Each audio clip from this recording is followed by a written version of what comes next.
Welcome back. This is Lyndon for Visionary Fire. Oh, my eyes! Holy crap! I think I need glasses. Oh, wait. The image is just bad quality and really blurry. Okay, I'm good. I just gotta increase the quality of this image. Here's a before, and here is an after. That is insane. Let's do it. So here we have our tiger image in the project window. Let's just drag it into the new composition button right there. And the first thing I want to do is change the size of the composition. So the composition, let's go to the composition settings. You can do Control K for shortcut. Let's make the width 2000 instead of that really small number. And this is the first pro technique, is using the detail preserving upscale effect. Let's apply this to our footage. And this does a crazy algorithm to preserve the detail of the image as you scale it up. So it essentially makes it better quality. So let's hit Fit to Comp Width. You can see we have some pretty sharp edges here, and that's pretty awesome, all thanks to the detail preserving upscale effect. Now there's also some other options like reduce noise. We definitely want to do some of that. Reducing that noise really helps. So already we can check out a before and after. Can't believe it.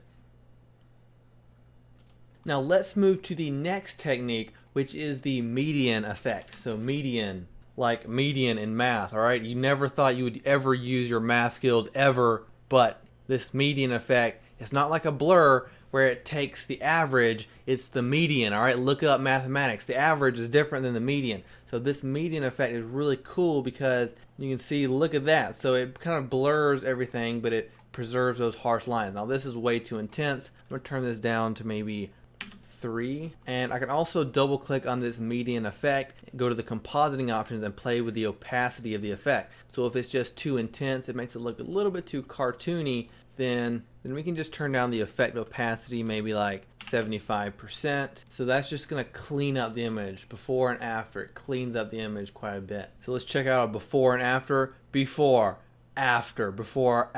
No way, that is insane. Holy crap, look at that improved quality of the image. So now I'm going to show you another technique to make these edges even sharper. Now I'm going to introduce you guys honestly to something that's even more impressive. AI Image Enlarger. So it's imglarger.com, but this tool is incredibly impressive. In fact, it's better than the techniques I'm using. So you can see how much it upscaled this image. Holy crap. It uses machine learning, AI, all those really fun things to produce some incredible results. So we can see a before and after. It's just mind-blowing. So good job whoever created this tool. But of course, you know, this is only for images, it's not for videos. Also, you don't get quite as much manual control. But I'm telling you, this tool is the best out there. It's so intelligent. We'll have a link in the description to that tool. I just made an affiliate link because they had an affiliate system. Why not? But there's some other AI tools in the description for improving the quality of videos. But just for fun, let's jump back in After Effects and learn another awesome technique for sharpening those blurry edges. So I'm going to go ahead and pre-compose. Make sure and move all attributes. Let's hit OK. And basically the idea of this technique is that the more contrast we add, the more it tightens those edges. So here's what we're going to do. Let's duplicate this layer, hit Control D, and let's call this contrast. So basically we're going to add a lot of contrast to this layer. So let's do curves. I'm going to make sure that curve goes right through the middle here. So there's a lot of contrast, and one thing about curves is when you add contrast, it increases the saturation. So we have this blood red here. Let's go ahead and add a tint effect before the curves, and that is going to take down the saturation. We can blend with original if we want some of those original colors in there. But now you can see we have these really sharp edges. Soften this right here, soften this. But now there's a problem. See, it works right here where there's already shadow and highlight, but there's a problem when we come over here and it's already pretty dark and it just darkens the whole area and doesn't add that contrast, okay? So there's a fix for this. What we can do is apply this awesome effect called shadow and highlights.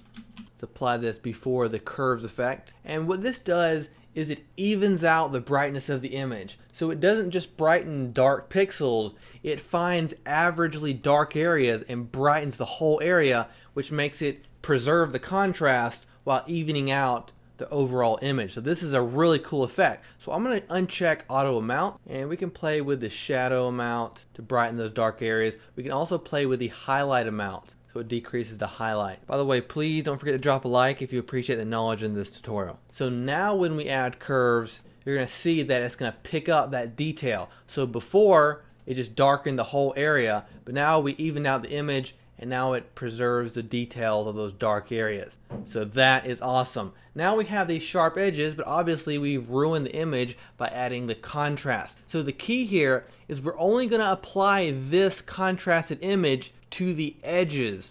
Okay, so what we're going to do is actually just duplicate this contrast layer, hit Control D or Command D for our Mac people, and basically for this edges layer I'm going to simply apply a find edges effect. I'm just going to invert this as well. So now if we go to the contrast layer, and for the track matte with toggle switches to the track matte and choose Luma Matte, this contrast layer is only going to exist where this edges layer is. Okay, so it's Luma Matte. So it's only going to exist on the bright areas of this edges layer. Cool. So now you got to be careful with this technique because it doesn't work with every image, and sometimes the effect is too strong. So there's a few things we can do to fix this. First of all, I think it's too bright on average. So I'm just going to grab this and kind of darken everything. And we can also just play with the intensity of this layer. So we click the contrast layer and hit T, then we can play with the opacity. So we can do any mixture of the original to this contrasted effect we did. So just however much we want. So I like it about right there. So let's check it out. We have a before and after. Can you believe that? What in the world? Look at all that detail. I can't believe it. Before, after, before, after. Now that is really how you upscale the resolution of an image. Please leave me a like on this video if you do appreciate the knowledge that I gave you. By the way, if you're an intermediate or expert artist, there's a resource in the description that's awesome for landing more freelance jobs, also more predictably, so you can control your income. Let's really increase your income with your visual effects skills. Check out the link in the description. Also, if you're a beginner, I can help you learn the essential skills to start getting paid with After Effects at a ridiculously fast speed. So check out the link in the description if you want to learn way faster than the people browsing on YouTube trying to find these essential skills they need to actually get paid for their skills. So on this channel, we just create all kinds of different visual effects, so you'll have more tools and ideas to be creative. So if you don't want to lose access to this channel in the future, be sure and subscribe. My name is Lyndon for Visionary Fire, and until next time, I'll leave you to it.